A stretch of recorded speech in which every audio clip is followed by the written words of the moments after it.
말로 다 못하는 주 앞서가며. 하나님은 살아계십니다. 이 말이 무슨 뜻이죠? 하나님은 응답하십니다. 지금 오늘 이 순간에 내 기도를 들으시고 응답하시는 것입니다. 응답이 뭘까요? 하나님은 내 기도에 들으시고 기회를 주신다. 오늘 사랑하는 성도님들에게 하나님이 주시는 기회가 임할지어다. 인간이 만든 기회가 아닙니다. 하나님이 주시는 기회입니다.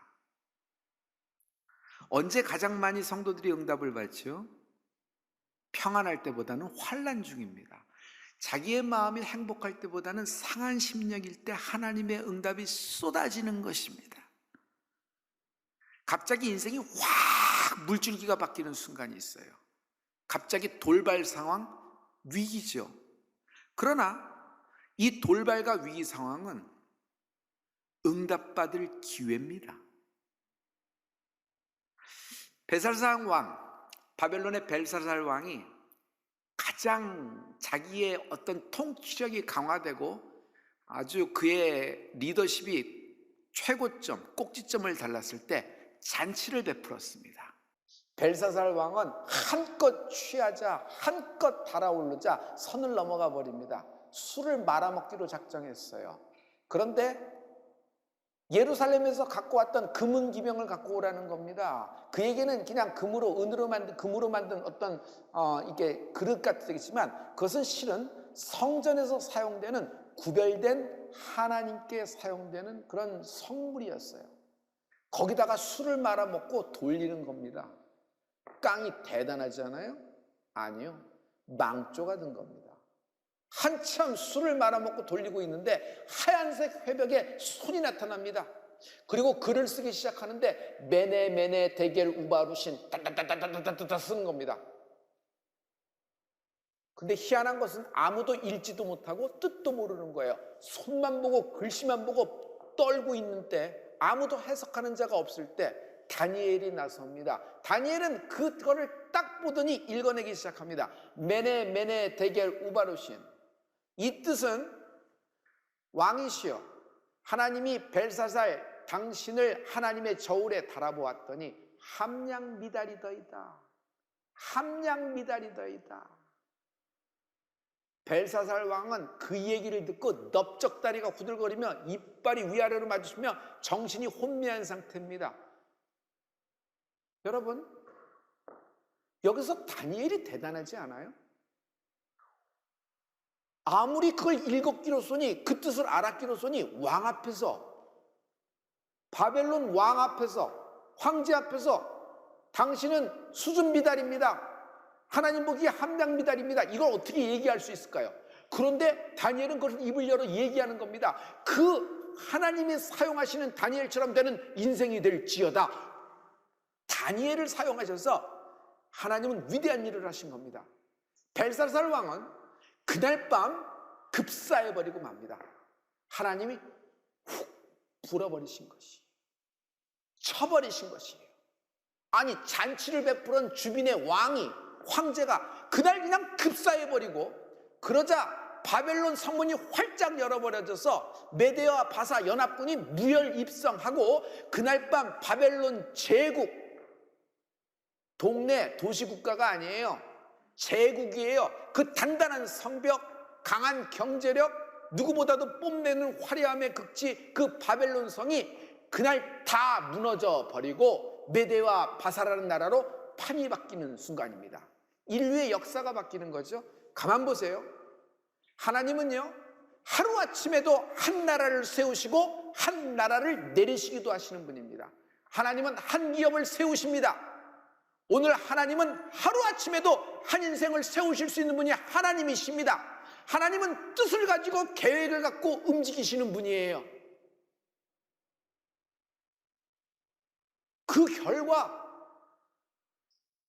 예루살렘에서부터 끌려왔던 포로된 이스라엘 백성이 있죠. 그들은 바벨론 포로 수용소에 잠겨서 포로 신세로 그들은 강제 노역했던 사람들입니다. 이 사람들에게 갑자기 어느 날 예루살렘으로 귀환해 하나님의 성전과 예루살렘 성을 다시 건축해도 좋다. 너희들은 원래의 땅으로 돌아가라는 고레스 왕의 칙령이 발표되는 순간입니다. 이스라엘에게 기회가 된 것이에요. 하나님이 반전을 일으키신 거예요. 성도 여러분, 하나님의 풀림이라는 것은 어느 날 하루아침에 역사가 될 수도 있어요. 이런 큰 축복이 임하는 오늘이 되는 축복이 있기를 축복합니다.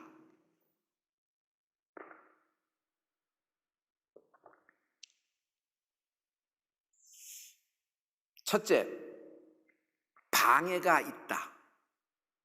그러나 곧 반전된다. 이스라엘 백성이 돌아오는 겁니다. 얼마나 신났을까요? 그런데 모두 다 한꺼번에 돌아오지 않았어요. 1차, 2차, 3차로 포로가 귀환해서 돌아오는 것입니다. 70년 만에. 그런데 1차에 누가 돌아오냐면 수룹바벨이 프로젝트 매니저, 총독이 됐어요. 그리고 5만 명이 조금 못 미치는 숫자의 포로들이 돌아왔는데 그들이 돌아와서 하는 것은 뭐예요? 제일 먼저 예루살렘 본성에 들어가서 성전을 건축하는 것입니다. 여러분, 예나 지금이나 나라에서 큰 공사를 벌리고 큰 프로젝트를 열리면 흥청거립니다. 경제가 씩씩 돌아가고 사람들은 이렇게 덕담을 내면서 일을 하면서 먹고 마시면서 이제 신납니다. 그런 분위기예요. 막 그러는데 갑자기 어느 날 공사가 딱 하고 중단됩니다. 끊어져 버려요. 스탑되기 시작했어요. 그러자 한참 들떴던 예루살렘은 이전의 황무함, 바벨론에게 집합했을 때 그 먼지 날리고 겨와 같았던 시절로 확 돌아가는 것입니다. 왜 공사가 중단됐는 줄 알아요? 두 가지 이유입니다. 첫째는 사마리아인들의 방해가 있었습니다. 사마리아인들은 여러분 여러 다른 민족과 함께 자폰을 함으로 말미암아 이렇게 그 순수한 혈통을 가지지 못했죠. 그들이 포로에서 돌아온 수룹바벨과 이스라엘 백성들에게 예루살렘 성전을 건축하는데 우리도 한몫하겠다. 우리도 끼어달라. 한 자리 거들겠다. 좋은 제안 아니에요? 경제도 좋고 인력도 문제가 없고 또 합하여서 이루면 좋잖아요. 그런데 수룹바벨은 한 칼에 거절해 버립니다. 우리 홀로 하겠다. 이것이 무슨 말이죠? 이 예루살렘의 기업을 너희와 같이 나눌 수가 없다. 왜냐하면 이 예루살렘의 성전 그리고 이 예루살렘은요 여러분 12지파의 계보가 확실해져야 돼요. 예수님은 메시아는 유다지파의 계보로 오시기로 됐어요. 그리고 하나님은 이 예루살렘 성전과 이 예루살렘 성을 통하여 하나님의 뜻을 나타내기로 결정을 하신 것입니다. 그래서 이스라엘 백성을 만들기자 출애굽도 시켰으며 바벨론의 포로로 끌려갔으나 말씀대로 70년 만에 때가 차서 돌아오게 된 겁니다. 그 말씀 예레미야를 통하여 전하게 된 하나님의 말씀을 응하게 하시려고 하나님은 바벨론의 수명이 70년으로 끝나버렸어요. 바벨론이라는 나라는 이스라엘, 예루살렘을 그저 한번 훈육시키기 위하여 한번 이들에게 회초리를 하기 위하여 몽둥이로만 사용했던 나라예요. 아버지가 자식을 나무래고 이게 잘 양육하고자 한번 나무랄 때가 있잖아요. 그렇지만 그 나무랬던 회초리가 그게 뭐 가보가 될까요? 그것을 뭐 대대손손 남기는 유산이 될까요? 그냥 그 한번 때리면 그 회초리가 너무너무 미운 거예요. 아버지도 아프니까 그 회초리를 버려버린 거예요. 그래서 바벨론이 확 무너져 버린 것이에요. 이런 상황 속에서 사마리아인들이 방해를 했어요. 어떻게 방해했는 줄 아세요? 처음엔 투수합니다. 두 번째는 신고해요. 뇌물을 주고 맨 마지막엔 바벨론에 고소까지 했어요. 두 번째, 집 문제가 나온 것이에요. 이들이 온 곳은 성전을 세우고자 먼저 온 곳입니다. 수룹바벨과 함께 온 1차 포로된 5만 명이 조금 안 되는 숫자의 사람들은 국대급입니다. 누가 70년 만에 돌아가고자 하는데 돌아올 사람이 누가 있겠어요? 70년 동안, 7년 동안 있은 것, 7개월 동안 있은 것이 아니에요. 70년 동안 그 땅에 살면 그 땅에 익숙해집니다. 바벨론 땅에. 거기에 재산도 있고 거기에 인력도 있고 거기에 모든 기업도 있을 거예요, 이스라엘 사람들이. 그런데 70년 만에 돌아올 때 이들은요, 하나님의 말씀에 따라서 믿음 좋은 사람들이 왔을 거라고 생각해요. 실은 숫자를 구분해 보면 거기 10%, 즉 4,000명 이상명이 누구냐면 제사장들이에요. 제사장만 4,000명 이상이 들어왔고 노래하는 자가 200명 정도 있었다고 얘기를 해요. 그러니 성가대도 이렇게 하나님을 찬양하는 사람들도 이렇게 같이 온 곳이에요. 근데 이들이 점점 성전 완공, 성전 건축을 하면서 시들시들해지니까, 아니 우리는 이렇게 하나님의 성전을 짓는데 우리는 계속 음막에 사네, 우리는 초막에 사네, 이러고 우리도 삶을 살아야지, 우리도 어떻게 할 수가 없지 하면서 자기들 집을 슬슬 짓고자 슬슬 한두 명씩 빠져나가자 전부 다 그냥 와해가 돼버린 것이에요. 하나님은 성전보다도 자기 집을 우선한 이스라엘 백성들을 굉장히 실망하시고 하나님이 말씀하십니다. 이스라엘 백성이 돌아온 목적은 성전 건축이에요. 왜냐하면 우리가 볼 때는 집 하나 짓는 것이 뭐 문제될 건 없죠. 뭐 사람들이 그래도 그 땅에서 먹고 살아야 되는 거 아니에요? 그래야지 장기전을 할 수 있고 이렇게 할 수 있으나, 그러나 아무리 예루살렘에 도시계획이 되고 인프라 다리가 놓이고 거기에 지하철이 뚫리고 역세권이 되고 건물이 올라가서 빌딩이 올라가고 시청이 쓰고 자기 집이 맨션이 콘도가 모든 정원이 딸린 집들이 이렇게 잘 쓰고 도시계획이 이렇게 쫙쫙 나오고 모든 것이 시스템이 다 갖춘 곳, 학교도 쓰고 병원도 쓰고 하더라도 예루살렘에 성전이 없으면은 똑같은 다른 성이나 똑같은 거예요. 예루살렘이 거룩한 성이 된 것은 예루살렘 성 안에 하나님의 성전이 있기 때문이에요. 그래서 하나님은 이들을 먼저 보내서 예루살렘 성전을 먼저 건축한 다음에 성전 중심으로 쭉 예루살렘 성을 하나님은 이렇게 도시를 계획하기를 하신 거예요. 그런데 이들이 모든 관점이 또다시 인간적인 관점으로 확 돌아갔어요. 성도 여러분, 오늘 우리의 관점, 우리의 세계관이 하나님의 세계관으로 돌아가는 축복이 있을지어다. 내 인생을 내 눈으로 보면 망해요. 답이 없어요. 그냥 똑같은 사람이에요.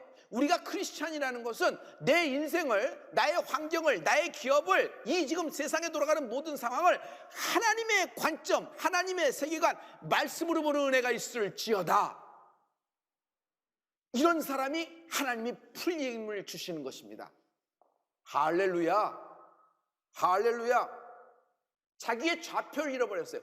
왜 우리가 이 땅에 왔는지, 그래서 어느 길로 가야 되는지 좌표를 잃어버렸습니다. 하나님이 이들에게 확 불어버리십니다. 너희가 많은 것을 받았으나 도리어 적었고 너희가 그것을 집으로 가져갔으나 내가 불어버렸느니라. 나 만군의 여호와가 말하노라. 이것이 무슨 영본이요? 내 집은 황무하였을 때 너희는 각각 자기의 집에 빨랐음이니라.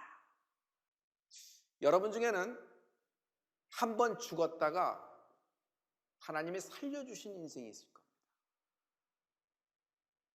인생이 한 번 끊어졌어요. 기업이 한 번 꼬꾸라졌어요. 가문이 찢어졌어요. 너덜너덜해졌어요. 그러나 하나님이 다시 한 번 살려주신 인생과 기업과 가문이 있을 겁니다. 하나님이 이렇게 당신을 살려줬을 때는 분명한 살려준 이유가 있었기 때문이에요. 내가 살아나게 된 것은 내가 이 세상 있는 동안에 완성해야 될, 완공해야 될, 끝내야 될 지상 사역이 남아있기 때문이다. 나는 이것을 지상 사역으로 봅니다. 왜냐하면 우리는 이 땅에 삽니다. 그러나 어느 날 하나님이 우리를 천국에 입성시킬 줄 믿습니다. 이 땅에 사는 동안에 세상처럼 사람처럼 똑같은 거 먹고 똑같은 것을 배우고 똑같은 것을 마시고 살고 똑같은 것을 입으며 똑같은 것을 말하며 살지만 우리는 달라요. 뭐가 달라요? 이 땅에 온 목적이 있다. 그것이 내가 이 땅에 살고 있는 이유고 난 이것을 지상사역이라고 얘기합니다. 하나님은 어떤 분이에요? 인간은 시작하였으나 마무리를 못 져요. 인간은 착수는 합니다. 그러나 끝맺음을 못해요. 그러나 하나님은요, 처음과 나중 되신 하나님은 시작도 하시고 끝을 내시는 분이시에요. 하나님과 함께라면 여러분 마무리가 됩니다. 완성이 되는 것이에요. 세상 사람들은 이런 목적을 갖고 태어난 나를 비아냥거리고 이죽거리고 별 볼 일 없는 사람이라고, 별 볼 일 없는 인생이라고 이 말할 수 있습니다. 그러나 하나님은 이 시대 속에서 나를 주목하시고 조명하고 계십니다. 하나님은 나를 바라보고 계세요. 그리고 심지어 나를 응원하시는 것이에요. 여러분, 신앙생활은 나 홀로 혼자 가는 생활이 아닙니다. 하나님의 응원 소리가 들려야 돼요. 하나님의 응원 소리. 별이야, 내가 너를 응원한다. 네가 이 땅에 있는 이유는 내가 너에게 맡겨놓은 지상사역이 남아있기 때문이다. 그래서 내가 너를 태어나게 했고 너를 살려준 거야. 이것이 네가 다시 살아난 이유야. 그러므로 너는 나를 위한 인생이 되는 축복이 있을지어다. 그러면서 하나님이 응원하시는 거예요. 사랑하는 성도 여러분, 인생의 목적이 성전이 되십시오. 물질이 아닌 마가다락방 주인장 되십시오. 부귀영화, 소원 성취가 내 인생의 목적이 아닌 어린 낙이 주인장 되는 은혜가 있을지어다. 세상의 것은 세상이 가져갑니다. 우리가 하나님을 위하여 사용될 때, 내 인생이 하나님의 뜻에 맞춰서 살아갈 때 내 인생은 의미가 있고 가치가 있고 정말 하나님이 주목하시는 인생이 됩니다. 세상은 날 몰라줘요. 세상은 오히려 날 별 볼 일 없는 사람이라 그래요. 그러나 오늘 하나님은 당신을 주목하고 계시다. 당신을 살려내기 위하여, 당신에게 기회를 주기 위하여 하나님은 바벨론을 무너뜨리고 다음 나라를 세우신 것처럼 하나님이 이런 일을 행하실 분이십니다. 둘째, 거룩한 흥분이 임하면 내 인생의 세일이 시작됩니다. 세일. 말만 들어도 벅차지 않아요? 어제 있었던 일이 아닙니다. 전에 누가 했던 일이 아닙니다. 인류 역사에 없는 세일이 나타나는 거예요. 하나님이 나에게 세일을 행하실 것입니다. 새바람이 불 것입니다. 새 역사가 시작될 것입니다. 세일이 행해지는 새날을 맞이하기는 축복이 있을지어다. 이 인생을 새로운 인생이라 그래요. 하나님은 쓸모없으면 버리시나요? 더 이상 효용가치가 없다, 그럼 잘라버리시나요? 아니요.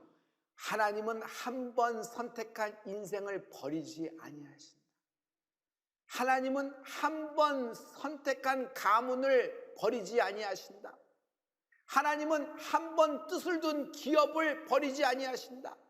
하나님은 한 번 선택한 나라와 민족을 버리지 아니하신다. 학개 1장 14절에 여호와께서 스왈디엘의 아들 유다 총독 스룹바벨의 마음과 여호사닥의 아들 대제사장 여호수아의 마음과 남은 바 모든 백성의 마음을 흥분시키매 그들이 와서 만군의 여호와 그들의 하나님의 전 역사를 하였으니. 지금 저 말씀 중에는 마음을 흥분시켰다 그랬어요. 성도 여러분, 스룹바벨이 기세 좋게 들어왔지만 두 가지 이유로 시들해졌습니다. 예루살렘은 황무지가 되어가기 시작해서 이전에 황무지가 되었어요. 그래서 사람들은 또 거기서 일상에 익숙해집니다. 자기 생활에 익숙해지는 것이에요. 이게 한두 해가 아니라 16년 동안 성전 공사가 중단된 채 그냥 이렇게 흘러가는 것이에요. 하지만 하나님은 1차 돌아온 5만여 명의 그 모든 포로들을, 이스라엘 백성들을 다 쓸어버리고 새로운 사람으로 교체하는 것이 아니라 하나님은 새로운 인물, 거기에 학개 선지자를 투입하십니다. 그 학개 선지자를 통하여 하나님 말씀을 전하는데, 학개 선지자가 전한 하나님의 말씀을 듣자 스룹바벨과 모든 돌아왔던 이스라엘 백성들이 마음이 흥분되기 시작합니다. 여러분, 자신의 어떤 육체에서 어떤 찌릿한 것으로 아드레날린이 나와서 조금 힘이 돋는 그런 흥분이 아니에요. 어떤 화학재료, 어떤 약이 들어와서 흥분되는 그런 흥분이 아니에요. 기분이 좋아서 나오는 어떤 그런 흥분이 아니에요.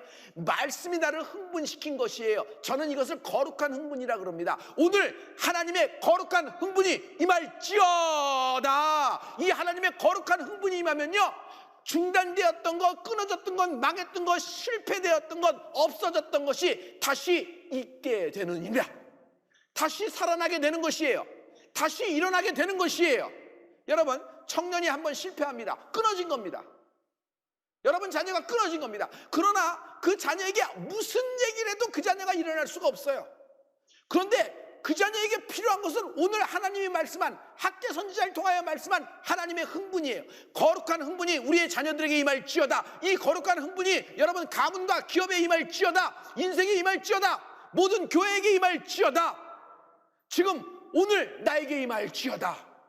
하나님이 흥분시키니까 갑자기 중단되었던 성전이 다시 사람들이 몰려들면서 다시 세워버리는 겁니다. 휙 하고 하나님의 성전이 완공이 됐어요. 할렐루야. 이것이 하나님의 사랑이에요. 우리는 메마른 뼈다구가 같습니다. 에스겔 골짜기가 우리의 상황 같아요. 우리가 지금 성전 예배를 드릴 수가 있나요? 문제를 갖고 있다 그래도 교회 문을 열고 들어가서 강대상 붙잡고 십자가 밑에서 울 수 있나요? 한나처럼. 새벽 기도를 마음대로 할 수 있나요? 밖에 나가서 스트릿에서 전도할 수 있나요? 영적으로는 메마른 뼈다구와 같습니다. 그러나 이 메마른 뼈다구의 생기, 하나님의 거룩한 흥분이 임하면 하나님의 군대가 되는 거예요.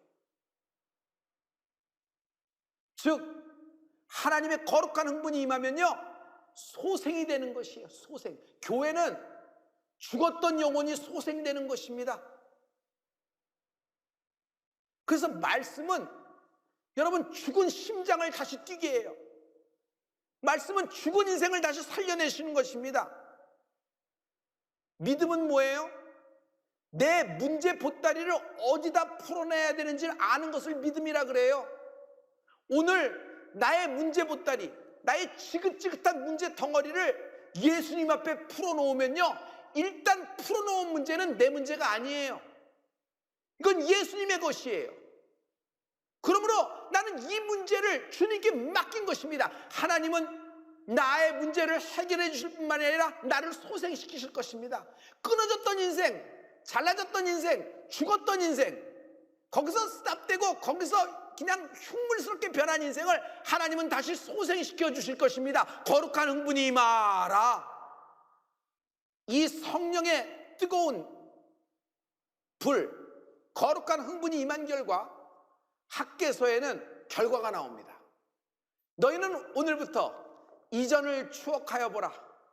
9월 24일 곧 여호와의 전지대를 쌓던 날부터 추억하여 보라. 곡식 종자가 오히려 창고에 있느냐? 포도나무, 무화과나무, 석류나무, 감람나무의 열매가 맺지 못하였었느니라. 그러나 오늘부터는 내가 너희에게 복을 주리라. 너희들 소위를 생각해봐라. 이전 날을 생각해봐라. 스룹바벨과 함께 돌아온 모든 사람들이 성전 완공을 완성을 했습니다. 그 결과 하나님이 마지막에 이렇게 얘기하시는 거예요. 너희들이 이렇게 결과가 없는 인생이었으나 그러나 오늘부터는 내가 너희에게 복을 주리라. 하나님은 시점을 말씀하고 있어요. 그러나 오늘부터는 내가 너희에게 복을 주리라. 누가 복을 줘요? 하나님이 복을 주시는데 언제부터? 오늘부터 주시는 것이에요. 그 말은 뭐죠? 어제의 일은 어제로 끝났다. 어제까지 여러분의 모든 삶이 아무리 죽을 쏘고, 여러분의 삶이 아무리 잡쳤고, 여러분의 어제까지의 인생이 아무리 망쳤다고 하더라도, 여러분의 기업이 완전히 잠수를 탔다고 하더라도 오늘 하나님은 당신에게 복을 주실 것입니다. 이 복이 뭐예요? 거룩한 흥분이 임할지어다. 여러분 인생은 바뀔 수 있습니다. 어제와 다른 인생 새날 새 일을 하나님이 시작해 주실 거예요. 할렐루야, 할렐루야. 오늘 모든 죽었던 인생들에게 하나님의 거룩한 흥분이 임하는 축복의 날이 되길 예수님 이름으로 축복합니다.